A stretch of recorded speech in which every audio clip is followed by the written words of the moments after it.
राजा पृथु का एक संवाद आता।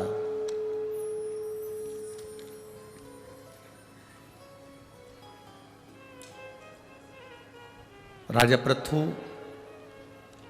का एक संवाद बड़ा सुंदर है, जिसके अंतर्गत उन्होंने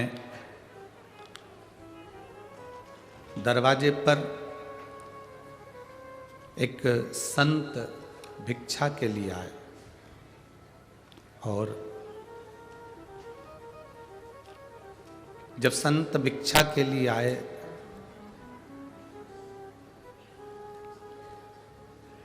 उस समय पर राजा अपने अस्तबल में थोड़ा सा देखने के लिए गए हुए थे और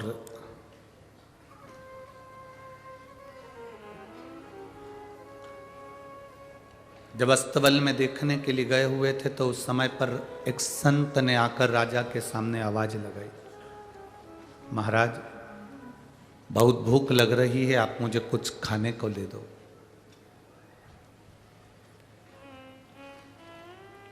राजा पृथु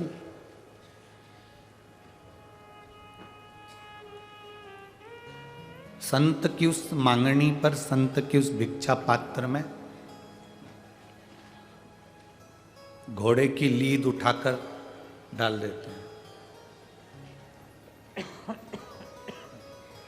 घोड़े की लीद उन्होंने भिक्षा पात्र में डाल दी।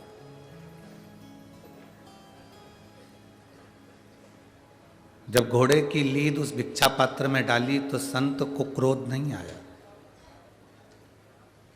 संत, साधु, गुरुजन, महात्मा, कीर्तनकार, पांडुरंगा का स्मरण करने वाले हों, भगवान की भक्ति करने वाला कोई संसारिक मनुष्य भी हो तो उसको क्रोध नहीं आया। भिक्षा में लीद डाल दी गई, घोड़े की लीद। संत उस लीद को लेकर चले गए। अपने आश्रम के बाहर उन्होंने उस लीद को एक कोने में डाल दिया। अब घोड़े की लीद कोने में डाली। 2 महीने बाद राजा पृथु घोड़े पर बैठकर जब नगर घूमने के लिए गया तो जंगल में गया तो उसको संत का आश्रम मिला।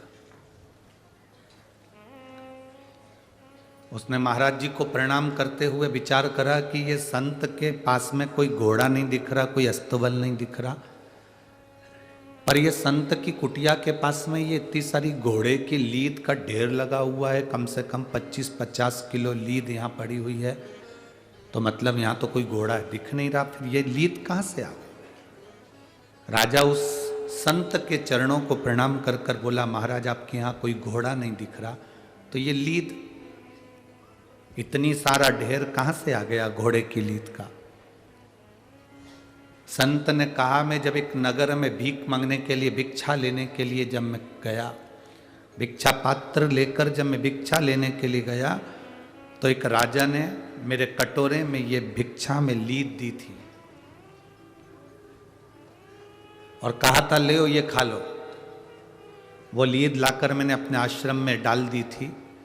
तो राजा की आंख में आंसू भर गए और हाथ जोड़कर पांव पड़कर बोला, मैंने तो लीद इतनी सी दी थी, फिर ये 50-100 किलो लीद कैसे हो गई?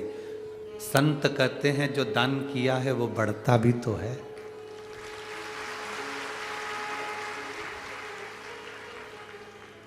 तुमने जो दान किया है वो बढ़ता भी तो है। महाराज क्षमा करें,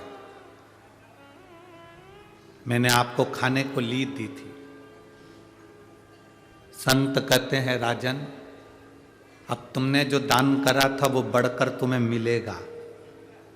ये इतनी जो लीद है ना, ये तुम्हें ही खाना पड़ेगी। ये संसार की रीति है। झूठा दिया है तो झूठा खाना पड़ेगा, अच्छा दिया है तो अच्छा खाना पड़ेगा।